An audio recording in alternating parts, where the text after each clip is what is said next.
Hiya guys, this is Peter, the Warner Brothers Universal and Paramount fan 2002, and on this episode of my TV show review series, I'll be reviewing the 2015 French, South Korean and Japanese show, and that one is Miraculous, Tales of Ladybug and Cat Noir. Now, I actually don't get it. Why is this show keeps running and airing for a long time? It seems they wanna be cash cows of Disney like SpongeBob SquarePants and Teen Titans Go. And I actually don't understand why does everyone are addicted to this shit that was a mockbuster and parody disgrace to Marvel.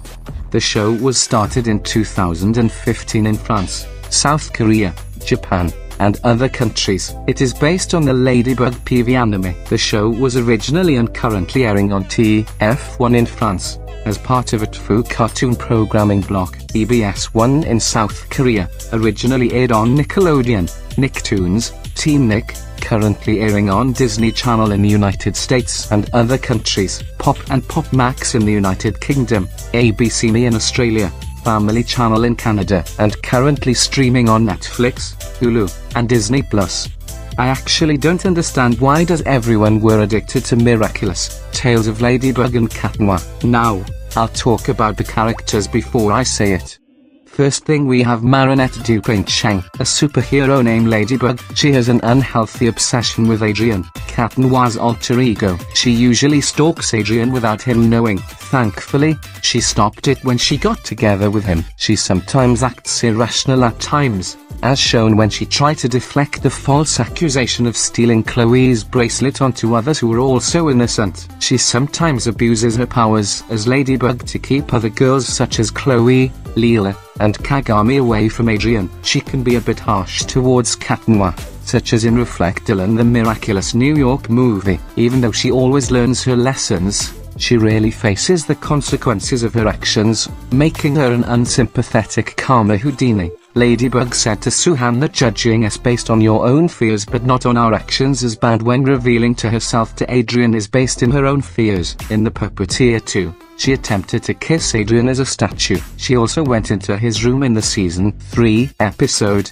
Chat Blank. Number 2, Adrien Agreste, a superhero named Cat Noir. He can be very oblivious to the evil around him. Much like his father, he suffered being a victim to being affected by the akumatized citizen superpower, both as Adrien and Cat Noir, though some of them are him sacrificing himself for Ladybug. In the episode Style Queen, Queen's Battle, Part 1, he got turned into a glitter statue by Style Queen. In the episode Dark Cupid, he got hit by one of Dark Cupid's arrows, making him evil and turn against Ladybug. In the episode Reverser, he was caught off guard, got hit by one of Reverser's superpowers, turning him into the complete opposite of his personality. In the episode Cat Blank, after knowing that his father is Hawkmoth, he got akumatized into Cat Blank, which traumatized Ladybug. In the episode Mega Leech, when Ladybug came back to Cat Noir, he at some point got taken control of by Maledicatator. Number 3, Tiki. Tiki explains that the Kwamis should never fall in love,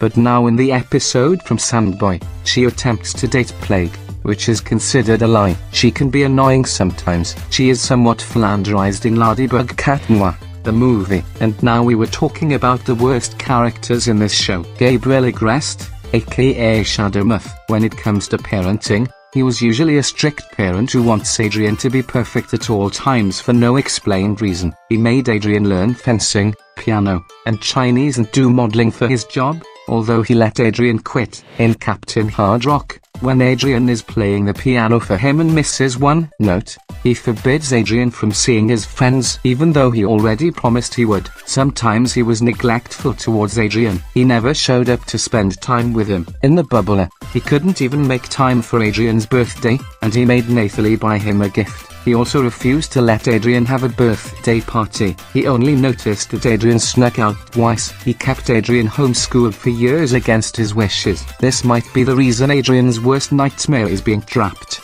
mentioned in Sandboy. Despite his goals of helping his family, he's willing to hurt his son. In The Collector, he was going to hurt Adrien once he was willingly akumatized, meaning he did that by his conscience. In Cat Blank, he akumatized his son and manipulates Cat Noir by bringing up Emily's death. he tried to accumatize him again in Ephemeral and ordered Adrian to obey him, sounding more like Adrian's a servant. He was mean to pretty much anyone, like when he didn't let Simon Grimwald finish his hypnotism trick. He was the supervillain Hawkmoth, who turned people evil and practically brainwashed them into doing his bidding. He was obsessed with his dead wife, whom he wanted to revive using the Ladybug and Cat Miraculouses. If you already thought this was pathetic, just wait until you find out he wanted to rewrite reality just to bring Emily back and is completely insane for a serious villain. He did a lot of monologues and evil laughs. It's hard to take him seriously when he always loses. Hypocrisy. He doesn't let Adrian go out since it's too dangerous,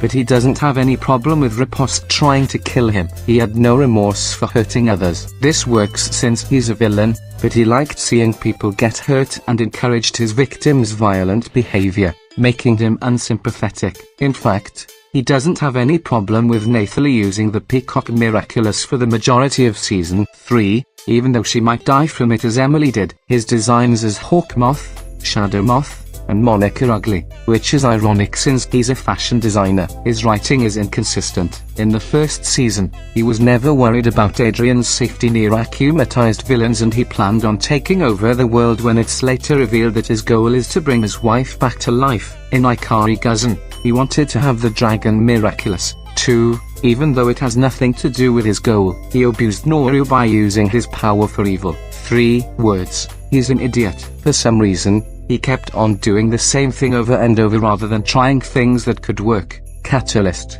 Optigami, Haxan. If he wanted to keep on akumatizing people, he should at least bring back good villains, as he winded up akumatizing villains like Reflector and Mr. Pigeon multiple times, but he won't bring back good villains like the Pharaoh or Quaimaiburster. It's pathetic when F manages to steal the Ladybug Miraculous and his teenage nephew, Felix, manages to steal 15 Miraculouses when he was really being close to retrieve the Ladybug and Cat Miraculouses. He underestimates the heroes often, even though they defeat him every time. He even managed to lose with the Rabbit Miraculous in Evolution, which allowed him to travel through time. He could just akumatize himself with the power to time travel, recover people and avoid hurting anyone. In the season finale, when he does get killed by the wish of bringing back Nathalie, the entirety of Paris, except Marinette, Suhan, Alia and possibly Felix and Kagami, worship him by making a statue. He should be exposed, not honored. Although to be fair,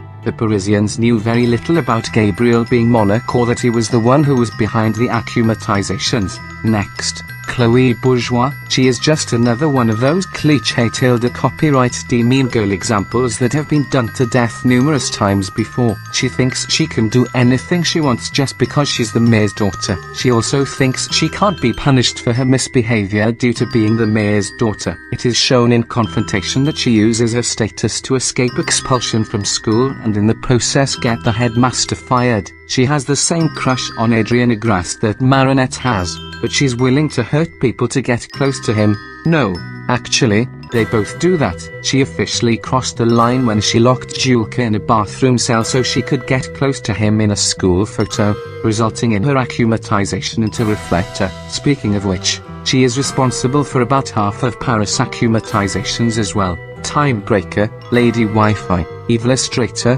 Dark Cupid, Horrificator, Kung Fu, Vanisher, Reflector, Princess Fragrance, Frightening Gale, Despair Bear, Zombazoo, Stormy Weather. In the sequel episode, Anna Maestro, to an extent, Miracula, and even her father, Maledictator. She's a coward and a crybaby. She isn't an evil antagonist, which makes her even more unlikable. At least Hawkmoth takes his job seriously and has a more tragic and clear reason for why he's doing what he does. She can be racist at times, like in the episode Kung Fu. Another episode shows her being mean to Japanese girl Kagami Tsurugi, and the fact that she always offensively talks about Japan when bullying Asians shows she's anti-Asian, or at least anti-Japanese. This may be the reason why she bullied Marinette for 4 years, which is unacceptable. This is ironic because this is a show produced not only by a Korean company but Toei Animation, a Japanese company. She worships Ladybug,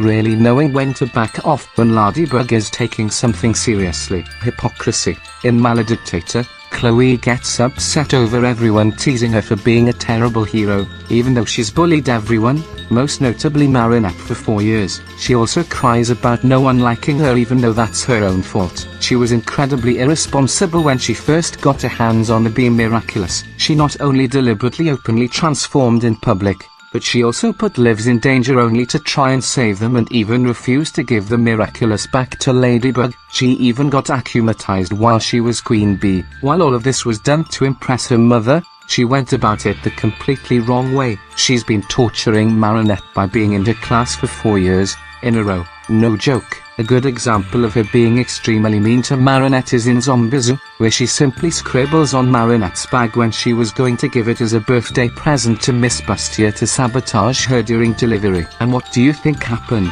Does Miss Bustier punish Chloe Copyright for committing this vandalism? Nope. She leaves Chloe Copyright aside and says that the present is wonderful without even questioning herself, and even sends Marinette out of the classroom. We are not kidding you. She is extremely egotistic and ungrateful. She completely lets her helpfulness go to her head after she helps Ladybug defeat Despair Bear, stating that she could have stopped Stormy Weather's almost world-ending attack much faster than Ladybug, and also calls the director of the Ladybug and the Cat Noir movie lame for not including Queen Bee. While her design is pretty cute for the Miraculous standards, her face can become unnerving to see, like the Infobox shows, because of her big duck lips. Especially in Season 1, her character solely exists just to be hated, especially since the show constantly states how evil she is. Another case of telling more than showing. Throughout Season 3, with Leela Rossi taking over her mean girl role, Chloe Copyright seemingly started to undergo some character development and grow to be a better person,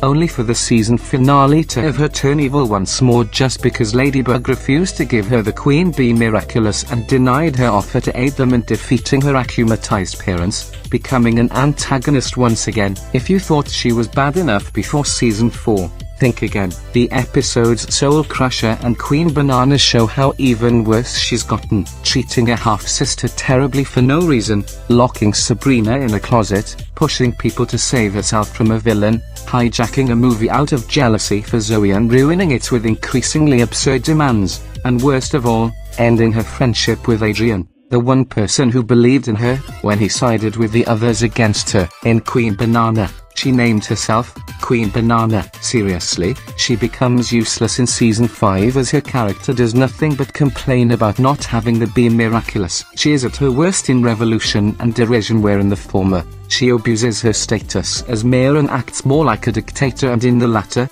she along with Sabrina and Kim, pulled a mean prank on Marinette that could have drowned her. And that's the end of talking about the characters. Now I want to tell you guys that why does this show really grinds my gears. Like they wanna be cash cows of Disney. And why I stopped watching Disney Channel nowadays. Like what in the name of Mickey Mouse is going on? The love story between Ladybug and Adrian is boring, which makes the fandom even more toxic. The main problem with Adrian and Marinette is that they don't really like each other, they like the masks they put up. Marinette treats Ladybug like a job, so she has to be this hyper-competent badass, but that's not how she normally is, but that's who Adrian fell for. And Adrian's whole civilian life is kind of an act, so he treats Chat Noir as an escape where he can be himself, away from expectations. But Marinette doesn't like that guy. Characters are built badly, but the good thing about this show is the animation was done better. But still the show was no better. The show is just goes all over and over and over and over and over and over and over again, which is just boring. And how am I not surprised? This is why I stopped watching Disney Channel. But at least Disney XD has more better shows at this toxic shit that belongs in the trash can. Anyways, onto the verdict. I'm giving this show a 3 out of 10. This show is not just boring, it's also toxic. This concludes this review. I'll see you real soon. Goodbye.